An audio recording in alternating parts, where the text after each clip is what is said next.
அப்படின்ற சொல்லுக்கு 3 பழங்கள் சேர்ந்த கலவை அப்படின்னு சொல்லலாம். ஆயுர்வேதத்துல திரிபலா சூர்ணத்துக்கு நிறைய முக்கியத்துவம் கொடுக்கறாங்க. நெல்லிக்காய், தனிக்காய், கரைக்காய் இது 3மே சேர்ந்ததுதான் இந்த திரிபலா சூர்ணம். ஆம்லாவுக்கு ஆன்டிபயோட்டிக் பண்புகள் நிறைய இருக்கு. அதனால மலச்சிக்கல் ப்ராப்ளம் வராம இது தடுக்குதுன்னு சொல்றாங்க. கரைக்காய் எடுத்துக்கிட்டீங்கன்னா கல்லீரல் சம்பந்தப்பட்ட பிரச்சனைகளை ஆயுர்வேதத்துல முற்றிலும் குணமாக்குதுன்னு சொல்றாங்க.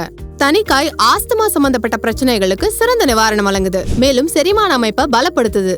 இந்த 3 பழங்களும் சேர்ந்த கலவை தான் திரிபலா சூர்ணம் பிரதோஷி ரசாயனம் அப்படின்னு சொல்றாங்க.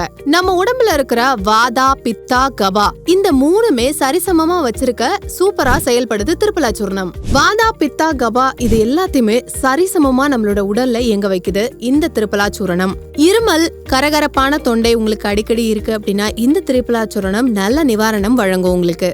அது மட்டும் இல்லாம உங்களோட குடல் சார்ந்த பிரச்சனைகள், செரிமான கோளாறுகள், உங்களோட உடல் சார்ந்த பிரச்சனைகள் மற்றும் வயிற்று உள்ள உங்களுக்கு உப்புசமா இருக்கிறது குணமடையும். இந்த திரிபலா சூர்ணத்துல பயன்படுத்துற இந்த மூலிகைகள் மற்றும் பழங்களை பத்தி சொல்லணும் அப்படின்னா, நெல்லிக்காயில வைட்டமின் சி ரிச் அப்படின்றது தெரியும். இதுல அமிலம், வைட்டமின்ஸ், மினரல்ஸ் ரிச். இது ரத்த ஓட்டத்தை மேம்படுத்துதுன்னு சொல்றாங்க. அது மட்டும் இல்லாம காய்ச்சலையும் குறைக்குது. ஆரஞ்சை யூஸ் பண்ணும்போது இதுல 15% நெல்லிக்காய் விட அதிகமான பெனிஃபிட்ஸ் இருக்கு. அடுத்ததா கரைக்காய். திரிபலா சூர்ணத்துல முக்கியமான ஒரு மூலிகை அப்படின்னா இந்த கரைக்காய். இது வயிற்று எரிச்சலை தடுக்குது. அது மட்டும் இல்லாம மனநிலைய மேம்படுத்துது. நரம்பியல் சம்பந்தப்பட்ட பிரச்சனைகள் இருந்துச்சு அப்படின்னா கம்ப்ளீட்டா குணமளிக்குதுன்னு சொல்றாங்க. உடல் பலவீனத்தை கம்ப்ளீட்டா சரி செய்யுதுன்னு சொல்றாங்க கரைக்காய். அடுத்தது 3வது பார்க்க போறது தனிக்காய். தனிக்காய் கசப்பு மற்றும் துவர்ப்பு சுவையை சேர்ந்திருக்கு.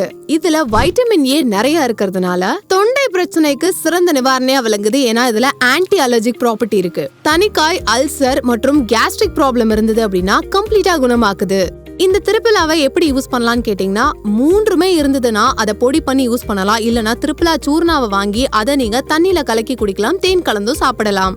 அது மட்டும் இல்லாம 1 டேபிள் ஸ்பூன் கோகனட் ஆயில் எடுத்துக்கோங்க. அதுல திரிபலா சூர்ணம் ஆட் பண்ணி அதை நல்லா ஃபில்டர் பண்ணிட்டு அதுக்கப்புறமா தலையில தேய்க்கும் போது உங்களோட ரூட்ஸ் எல்லாமே, ஹேர் ரூட்ஸ் எல்லாமே ரொம்பவே ஸ்ட்ரென்தன் ஆகும் அப்படின்னு சொல்றாங்க. திரிபலா சூர்ணம் நல்ல நிவாரணம் அளிக்கும்னு சொல்றாங்க. தலையில தேய்ச்சு குளிக்கிறதுனால நல்ல முடி வளரும்னு சொல்றாங்க. இன்னும் சொல்லணும்னா ரத்தத்தை சூப்பரா சுத்தம் பண்ணுது நம்ம திரிபலா சூர்ணம். இதனால சர்ம நோய்கள் வரவே வராது. குறிப்பு: இந்த வீடியோல சொல்லப்பட்ட அனைத்து விஷயங்களும் எந்த ஒரு மருத்துவ ஆலோசனைக்கும் எதிரானது அல்ல.